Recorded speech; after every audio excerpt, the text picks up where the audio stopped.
Hi ಎಲ್ರಿಗೂ ನಮಸ್ಕಾರ. ಹುಟ್ಟು ಹಬ್ಬ ಅನ್ನೋದೇ ಒಂದು ಗಿಫ್ಟು. ಆ ಗಿಫ್ಟು ತಂದೆ ತಾಯಿಗಳಿಂದ ಪಡಿತೀವಿ ನಾವು. ನನಗೇನು ಗಿಫ್ಟ್ ಅಂದರೆ ಅಂಥ ತಂದೆ ತಾಯಿಗಳು ಪಡೆದ್ರೆ ಅದು ದೊಡ್ಡ ಗಿಫ್ಟ್. ಅದು ಸೊ ಅದಾದಮೇಲೆ ಕರಿಯರ್ನ ಬಿಲ್ಡಪ್ ಮಾಡ್ತಾರೆ, ಅವರೇ ಬಿಲ್ಡಪ್ ಮಾಡ್ತಾರೆ. ಇಂಡಸ್ಟ್ರಿ ಇದೆ, ಎವ್ರಿಬಡಿ, ಆಲ್ ಆರ್ಟಿಸ್ಟ್ ಇರ್ಬೋದು, ಟೆಕ್ನಿಷಿಯನ್ಸ್ ಇರ್ಬೋದು, ಸಾಕಷ್ಟು ಜನ ಆಶೀರ್ವಾದ ಅನ್ನೋದು ಐ ಥಿಂಕ್ ಸಮಥಿಂಗ್ ಅಮೇಝಿಂಗ್. ಅದು ಅದೆಲ್ಲ ಬಂದಾಗ ನಮ್ಗೇನು ಮಾಡ್ತೀವಿ, ನೀವು ನಮ್ಮನ್ನ ಸ್ಟಾರ್ಡಮ್ಲಿ ಕೂರಿಸ್ತೀರಾ.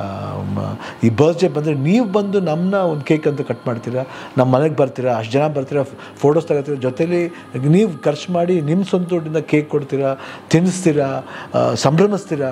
ನನ್ನ ಹುಟ್ಟಿದಬ್ಬ ದಿವಸ ಈ ಸತಿ 62ನೇ ಹುಟ್ಟಿದಬ್ಬ ದಿವಸ ನಿಮ್ಗೊಂದು ಬ್ಯೂಟಿಫುಲ್ ಗಿಫ್ಟ್ ಕೊಡ್ತೀನಿ. ಅಂದರೆ 45 ಸಿನಿಮಾ ನಂದು ಫಸ್ಟ್ ಲುಕ್ ರಿವೀಲ್ ಮಾಡ್ತಾಯಿದ್ವಿ. ನನಗೆ ಇದು ತುಂಬ ಫೇವ್ರೇಟ್ ಫಿಲ್ಮ್.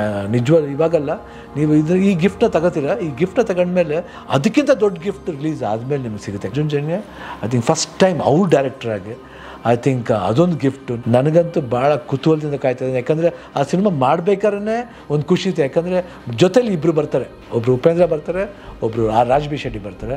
ಅಮೇಝಿಂಗ್ ಕಾಂಬಿನೇಷನ್ ಆಗಿದೆ. I think it will be one of the best film in Indian screen ಅಂತ ನಂಗೆ ಅನಿಸುತ್ತೆ. ಮಿಕ್ಕಿದ್ದು ದೇವ್ರಿಗೆ ಬಿಟ್ಟು, ದೇವ್ರಂದರೆ ಯಾರು? ನೀವೇ ಅಭಿಮಾನಿಗಳು ದೇವ್ರಂತ ಅಪ್ಪಾಜಿ ಹೇಳಿದ್ದಾರೆ. So watch 45's first look on July 12th. All the best. Love you.